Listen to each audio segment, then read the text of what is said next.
สบายดีการเบิดสุขุสุคนตอนนี้เราก็อยู่แถวแคมป์ของเขตไก่กับห้องแฮมแลนด์มาร์คทุกคน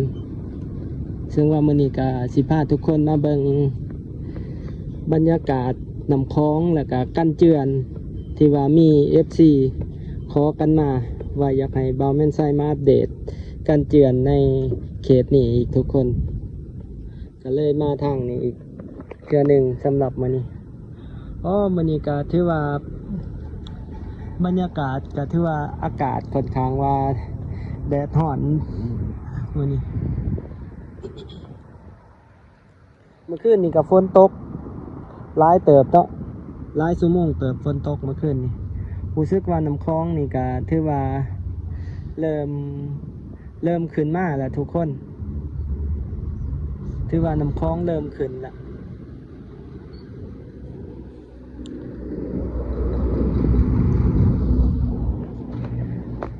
ประชาชนมาหาปลากับหลายเติบเขาจะมาหาปลาเดี๋ยวลงไปเบิ่งก่อนว่าเขาจะหาได้หลายบ่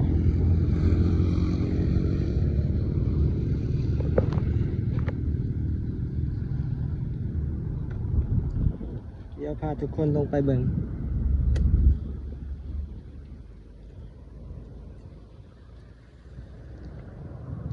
เจ้านายเฮาจังสิพาทุกคนขี่เลาะไปทาง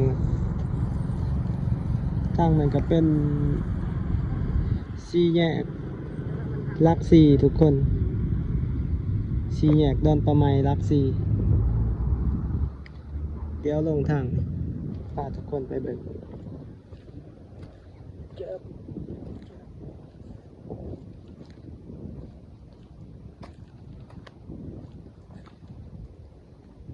ไปเบิ่งกันว่าเขาจะหาปลาได้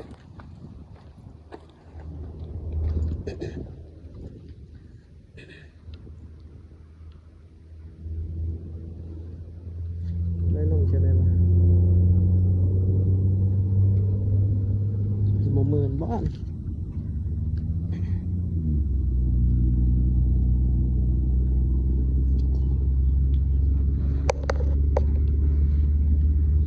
เนาะเขาจะมาหาปลากันหลายเติบมีแต่คันเบ็ดโอเคบ่อนี่ก็เป็นเขื่อน้ำก็เริ่มขึ้นมาหลายเติบแล้ว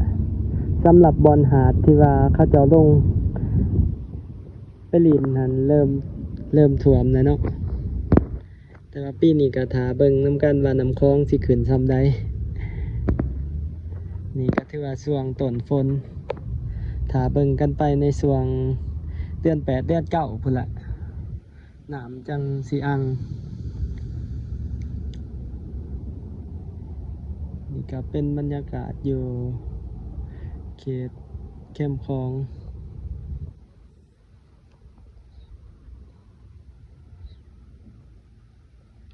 นะทางนั้นก็สิเป็นข้างๆกับโรงแรมแลนด์มาร์คนี่ทุกคนบอนจุดแคมป์คลองเขตเศรษฐกิจพุ่นเนาะทางด่านพุ่นเขตหาดดอนจันทร์เขตท่าวัดจันทร์ทุกคนสูงกว่าหมู่ก็เป็นโรงแรมอมฤตในเขตนะสีสูงกว่าหมู่ประมาณ15-16ชั้น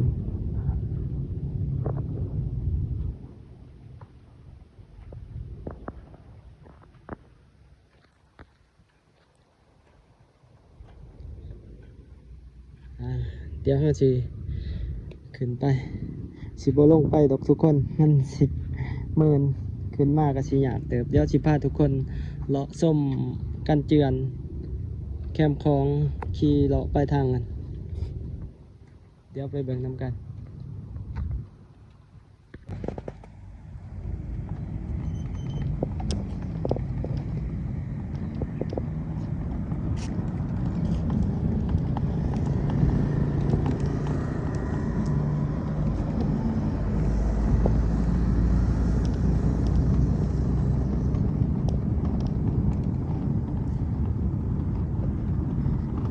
ตอนนี้ก็ยังบ่ทันได้ ปูย่างทุกคน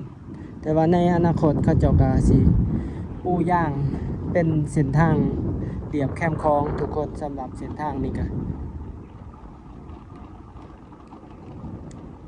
ซึ่งว่าสิเป็นเส้นทางอีกเส้นทางหนึ่งที่ขนานกับเส้นทางท่าเรือจนหอดเขตจีนายโมพุ่นละสำหรับเส้นนี้เลียบไปขนานกันนะทุกคนตอนนี้เขาเจ้ากระโล่เนาะน่าจะถามันแหนนนี่ถือว่าเขาเจ้าโล่เริ่มเรียบร้ายเติบละขี่รถสบายอยู่ตอนนี้ก็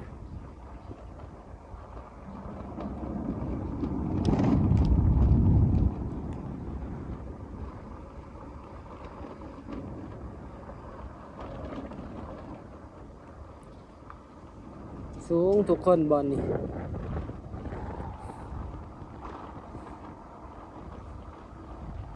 บอลนี้เขาจะทมกันเจือนขึ้นมาแห่งสูงกว่าแถวทาวัดจันทร์เลยแถวเขตนี่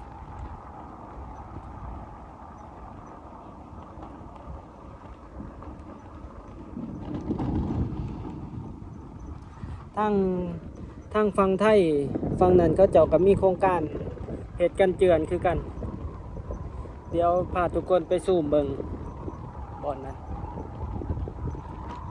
แต่ว่าน้ำคลองก็ถือว่าเริ่มร้ายขึ้นเพราะว่าฝนตกในหลายๆเขตเมื่อคืนนี้อยู่เวียงจันทน์ก็ถือว่าฝนตกก็เกือบเบิดคืนได้ทุกคนมื้อนี้ก็วันที่16เนาะวันที่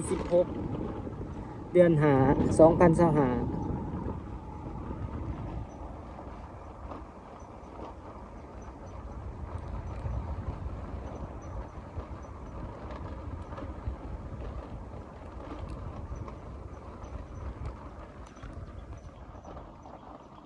มีบอนนี้ก็เขาจะเห็นเป็นคลองหนำหลังหารอาหารหลักสี่โรงแรมหลักสี่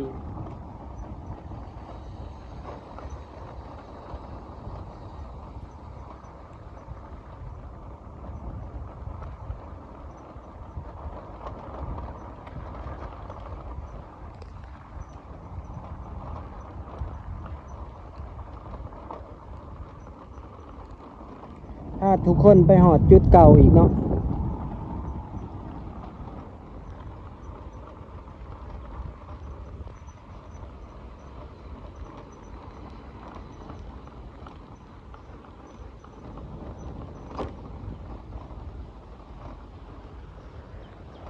พาทุกคนมาเบิ่งแถวเขตเพื่อปูนทางนั้นก็เจ้ากับมีการก่อสร้างกันเติมอีก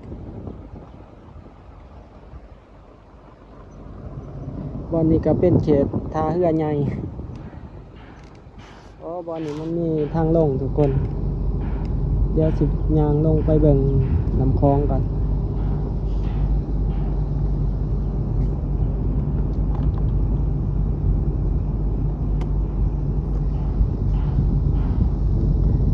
บ่เห็นเรือเขาออกเห็นแต่เขาจะแป้งอยู่เขาจะต่อเรือบ่บอนนี่เป็นจุดต่อเรือบ่ทุกคน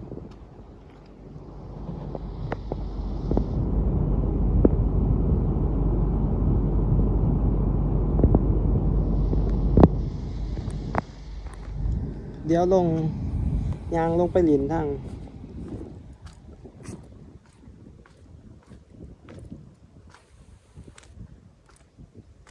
มื้อนี้บ่เห็นเขาจะลงใส่เบ็ดในเขตนี่มาแต่ละเทื่อเห็นเขาจะมักลงใส่เบ็ดในเขตนี่น่าจะแม่นเขาจะไล่มองไว้เห็นแต่ก้นปอมกระตุกเลียนกันน่าจะแม่นเขาจะไล่มองมื้อนี้ฝนก็เงาคล้ายๆว่าจะตกอีกทุกคน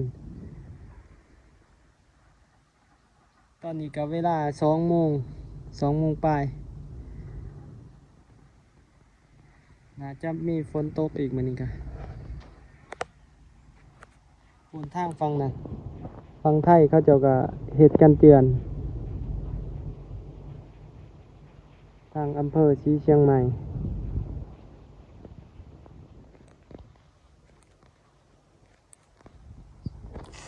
นี่เนาะกันเตือนในเขตนี่แต่ว่าเขาเจ้ายังบ่ทันปูปูยางอีกบ่ดนก็น่าจะปูยางในเขตนี่นี่ก็เป็นเส้นทางลงใส่ท่าเรือ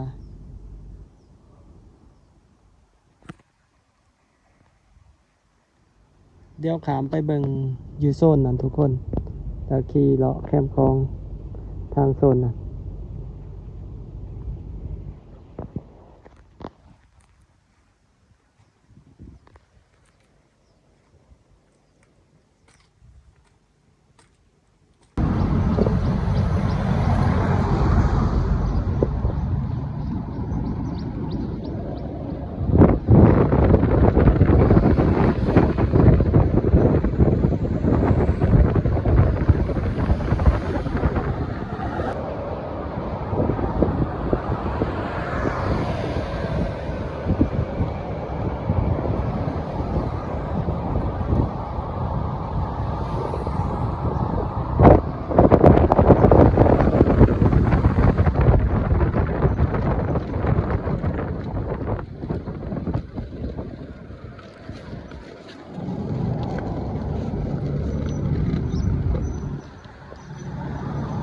นี่ทุกคนเขาออกมาเรียบแคมคลองบอลนี่ทางหนาเขาก็มีการก่อสร้าง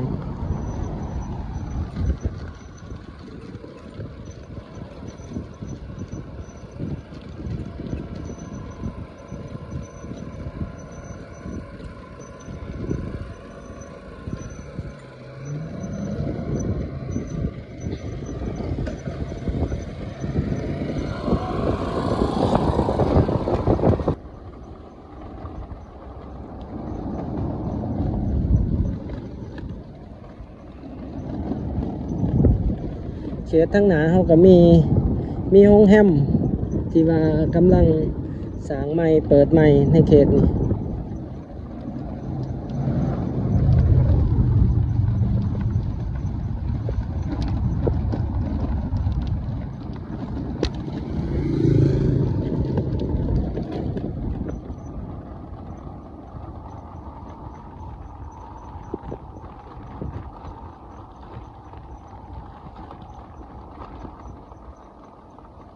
ตอนนี้เขาเจ้าก็ขุดหล่องเดี๋ยวทุกคนบอลนี่น่าจะใส่ไฟเงี่ยงทาง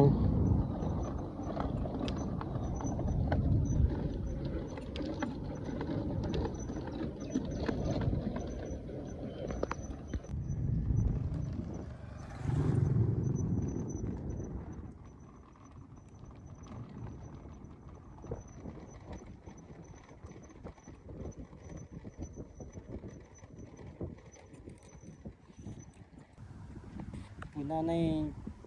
เขตทางนั้นเขาเจ้าก็สร้างกันเจือนทางฝั่งไทย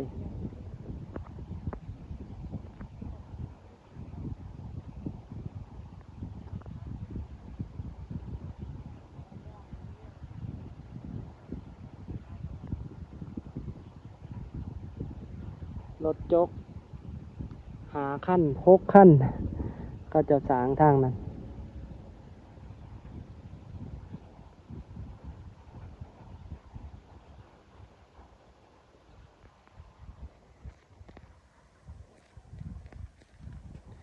เนาะ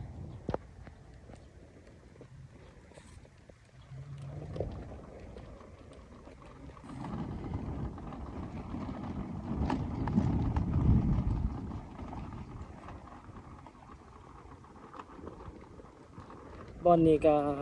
ถือว่าขอบกันเจือนเขาเจ้าก็ใส่แล้ว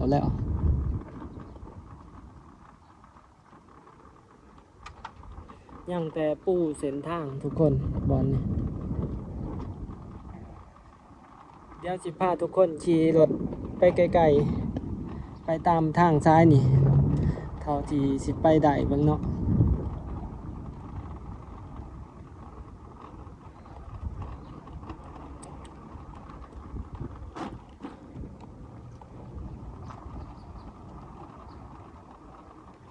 างหน้าเฮาก็เป็นโรงแรมเปิดใหม่อีกโรงแรมหนึ่งวันริเวอร์วันริเวอร่าวันริเวอร่าทุกคนสื่อโรงแรม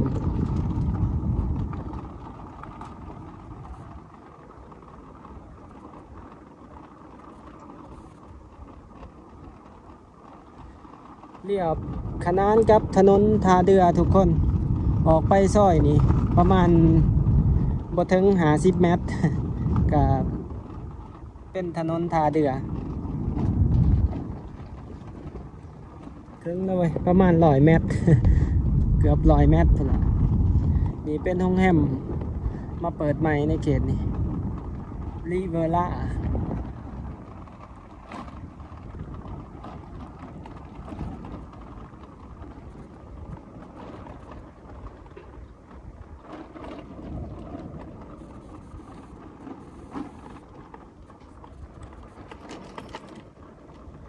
แต่ละเทือเฮากับมาบ่ฮอดนี่ฮอดบอลจุดโรงแรมแล้วเฮาก็พาทุกคนเลี้ยวกลับเนาะมื้อนี้สิพาทุกคนไปฮอดพุ่นไปออกอยู่ทางพุ่นเนาะ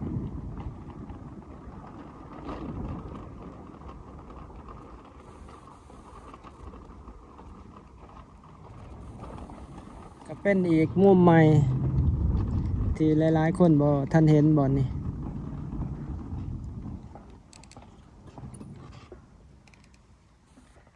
ทางลุมน่าจะเป็นเฮือนแพร่ทุกคนเป็นเฮือนแพร่ที่ว่าเขาเจ้าเป็นทาบอลเขาเจ้าลงหาปลา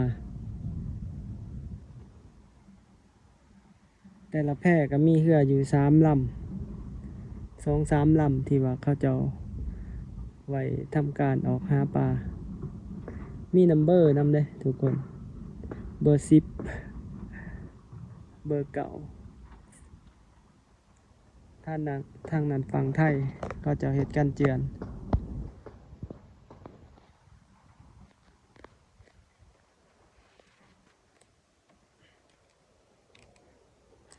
เดี๋ยวไปทางหนากันต่อทุกคนถ้าถนนซ้ายนี่แล้วนี่เพื่อนที่อยู่ติดกับลำคลองนี่ก็ถือว่าได้ประโยชน์อีก ได้ค่าได้ขายสามารถเปิดห้านเป็นอีกทำเลหนึ่งที่เป็นทำเลดีเลยในเขตนี้ก็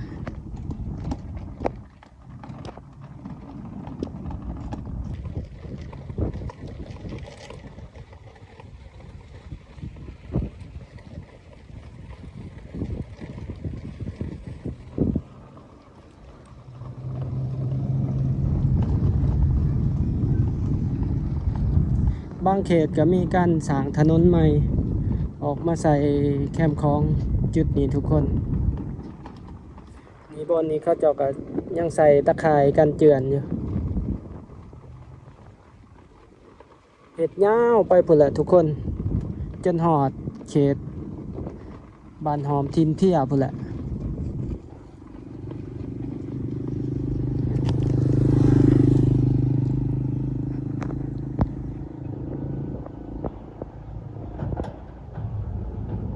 วันนี้เขาเจ้าก็ต่อสางกันอยู่เดี๋ยวเขาก็สิออกไปทางซอยนั้นเลยทุกคนซอยหลังวัดบ่ฮู้ออกไปได้บ่นี่เพราะว่าเขาเจ้าเฮ็ดคลองระบายน้ำ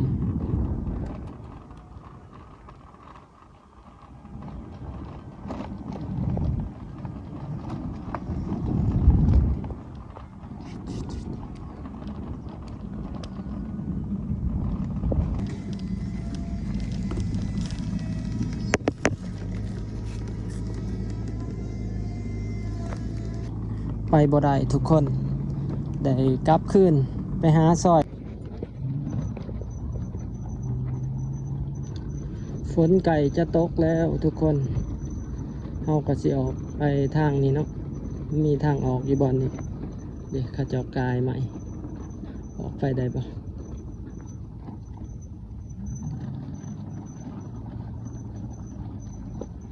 บ่ได้มันสูงหลายได้บ่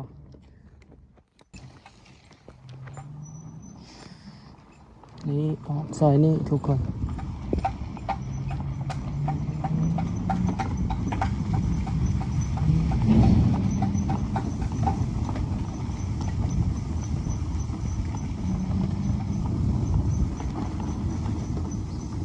โอ้บ้านสวนม่อน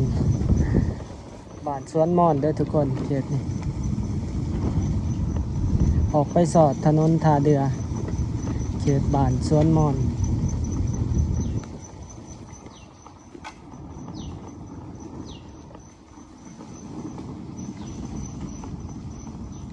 หน่วยแปดหน่วยแปดออกมาสอดถนนท่าเรือ